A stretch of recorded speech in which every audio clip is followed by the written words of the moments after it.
संघर्ष करो, मनोरंजन रहे, मनोरंजन रहे, मनोरंजन रहे, दलाइयाती मकाम रहे, दलाइयाती मकाम रहे। बीएसपी की क्या पहचान, बीएसपी की क्या पहचान, बीएसपी की क्या पहचान। दोनों हाथ बंद करके मुट्ठी ऊपर करके नारे लगाए, बहुजन समाज पार्टी जिंदाबाद, बहुजन समाज पार्टी जिंदाबाद, बहुजन समाज पार्टी जिंदाबाद। बीएसपी की क्या पहचान, बीएसपी की क्या पहचान। संघर्ष करो, ज्यादा नुकसान हो रहा है, जबकि अन्य पिछड़े वर्गों के लोगों को ये मालूम होना चाहिए कि इन्हें मंडल कमीशन की रिपोर्ट के तहत आरक्षण की ये सुविधा केंद्र में कांग्रेस पार्टी की नई सरकार में नहीं मिली है। तो जो लोग आज जाति जनगणना की बात कर रहे हैं, उनको भी मैं बताना चाहती हूँ, कांग्रेस पार्टी के लोग जो जाति जनगणना की बात कर रहे हैं, उनको भी मैं ये बताना चाहती हूँ, इन्हें मंडल कमीशन की रिपोर्ट के तहत आरक्षण की ये सुविधा केंद्र में कांग्रेस पार्टी की नई सरकार में नहीं मिली है, बल्कि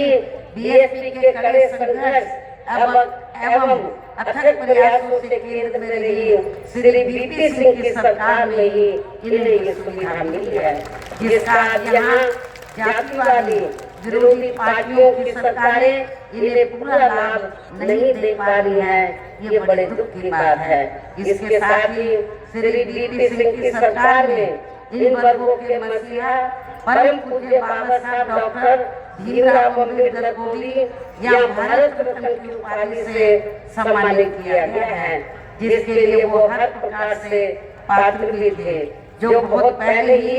इनको ये सम्मान मिल जाना चाहिए था, जिसके लिए विशेषकर कांग्रेस पार्टी प्रमुख तौर से जिम्मेवार कसूरवार भी है। इससे वर्गों के प्रति इस पार्टी की हीन व जातिवादी मानसिकता साफ झलकती है, जिसमें अर्थात कांग्रेस पार्टी ने इनके कारवां को आगे बढ़ाने वाले व हर मामले में समर्पित व्यक्तित्व मान्यवर श्री कांशीराम जी के देहांत होने पर केंद्र में उस समय रही कांग्रेसी सरकार ने एक दिन का भी इनके सम्मान में राष्ट्रीय शोक घोषित नहीं किया था। इन वर्गों के मामले में यहाँ मैं ये भी कहना चाहूंगी, केंद्र द्वारा देश की लोकसभा व राज्य विधानसभाओं में अभी हाल में ही महिलाओं को जो 33% आरक्षण देने की व्यवस्था की गई है, तो उसमें SC, ST व OBC वर्गों की महिलाओं को अलग से कुछ भी आरक्षण नहीं दिया गया है। अर्थात इस मामले में इन वर्गों की महिलाओं की पूरी उपेक्षा की गई है। इसके साथ ही यहाँ मैं ये भी कहना चाहूंगी कि इन वर्गों के लोगों को जुर्म जाति से निजात दिलाने के लिए जो भी नियम व कानून आदि बने हैं, तो उन पर भी केंद्र व अधिकांश राज्यों की भी सरकारें सही से अमल नहीं कर पा रही हैं, जिससे अब यहाँ खासकर दलितों व आदिवासियों के ऊपर शोषण करने वाले लोगों का मनोबल और भी ज्यादा बढ़ रहा है। और ये सब हमें यहाँ आपके छत्तीसगढ़ प्रदेश में भी काफी कुछ देखने के लिए मिल रहा है। और खासकर यहाँ बेकसूर आदिवासियों को तो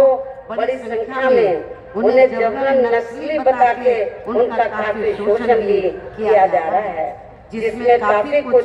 सच्चाई भी हमें देखने के लिए मिलती है। इसी प्रकार हमने पूरे देश में मुस्लिम व अन्य धार्मिक अल्पसंख्यक समाज के लोगों की भी हालत कोई खास अच्छी नजर नहीं आती है,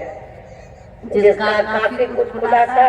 केंद्र सरकार की सच्चा कमेटी की रिपोर्ट में लिखा है। इसके साथ साथ अपर कास्ट समाज में से खासकर गरीब लोगों की भी आर्थिक स्थिति अभी भी पूरे देश में यहाँ काफी ज्यादा खराब व दयनीय बनी हुई है। इनके अलावा आपके प्रदेश सहित पूरे देश में सर्व समाज में से विशेषकर यहाँ गरीब, मजदूर, किसान, कर्मचारी, छोटे व्यापारी एवं अन्य मेहनतकश लोग भी अपनी विभिन्न समस्याओं को लेकर अभी भी हमें काफी ज्यादा दुखी ही नजर आते हैं। और इनमें से किसान वर्ग को केंद्र की वर्तमान भाजपा सरकार द्वारा बनाई गई उनकी गलत नीतियों के कारण काफी ज्यादा परेशान व आंदोलित भी रहा है। लेकिन इन सबकी मुख्य वजह हमारी पार्टी केंद्र में आके छत्तीसगढ़ प्रदेश में ली, यहाँ तक कि रही सभी विरोधी पार्टियों की सरकारों की जाति वाली, पूंजी वाली व संकीर्ण मानसिकता के तहत बनाई गई उनकी गलत नीतियों एवं गलत कार्य प्रणाली को ही काफी हद तक जिम्मेवार मानकर चलती है। और इस मामले में खासकर इनकी गलत आर्थिक नीतियों की वजह से ही आए दिन यहाँ पूरे देश में गरीबी, बेरोजगारी व महंगाई आदि भी काफी ज्यादा बढ़ रही है। जबकि इस मामले में शुरू से ही हमारी पार्टी केंद्र व राज्यों की सरकारों से भी हर स्तर पर ऐसी नीति अपनाने की लगातार ये मांग करती आ रही है कि देश में कुछ गिने चुने पूंजीपतियों व धनाढ्यों का विकास होने की बजाय बल्कि यहाँ गरीब व आम लोगों का ही विकास होना चाहिए। तभी फिर सही मायने में यहाँ की आम जनता अपनी गरीबी, बेरोजगारी, महंगाई व अन्य और भी समस्याओं से काफी हद तक निजात पा सकती है। इसके साथ साथ अब अपने देश में भ्रष्टाचार भी हर स्तर पर काफी ज्यादा बढ़ रहा है, जिससे आपका खुद का अपना छत्तीसगढ़ प्रदेश भी अछूता नहीं रहा है। किंतु इन सबका मुख्य कारण हमारी पार्टी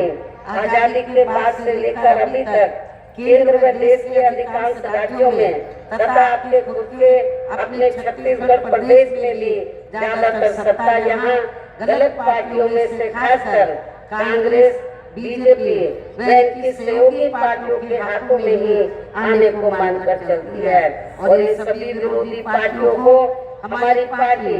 इसलिए जिम्मेवार मानकर चलती है क्योंकि आजादी के बाद से लेकर अभी तक लगभग ये सभी विरोधी पार्टियां केंद्र व देश के अधिकांश राज्यों में भी ज्यादातर यहाँ बड़े बड़े पूंजीपतियों व धनाढ्यों की ही आर्थिक मदद से सत्ता में आती रही हैं। और सत्ता में आ जाने के बाद फिर ये पार्टियां अधिकतर मामलों में अपनी आर्थिक एवं अन्य सभी नीतियां आम जनता की समस्याओं को दूर करने के हिसाब से तैयार नहीं करती हैं, बल्कि देश के उन बड़े बड़े पूंजीपतियों व धनाढ्यों को ही फायदा पहुंचाने के हिसाब से अपनी अधिकांश नीतियां तैयार करती हैं, जिनके धन व बल से चुनाव लड़कर ज्यादातर ये पार्टियां केंद्र व आपके राज्य से देश के अन्य राज्यों में भी अभी तक यहाँ सत्ता में आती रही हैं, जिसके कारण ही अब पूरे देश में वे आपके खुद के अपने प्रदेश में भी अभी भी हमें यहाँ सब समाज के लोग अधिकांश मामलों में अपनी विभिन्न समस्याओं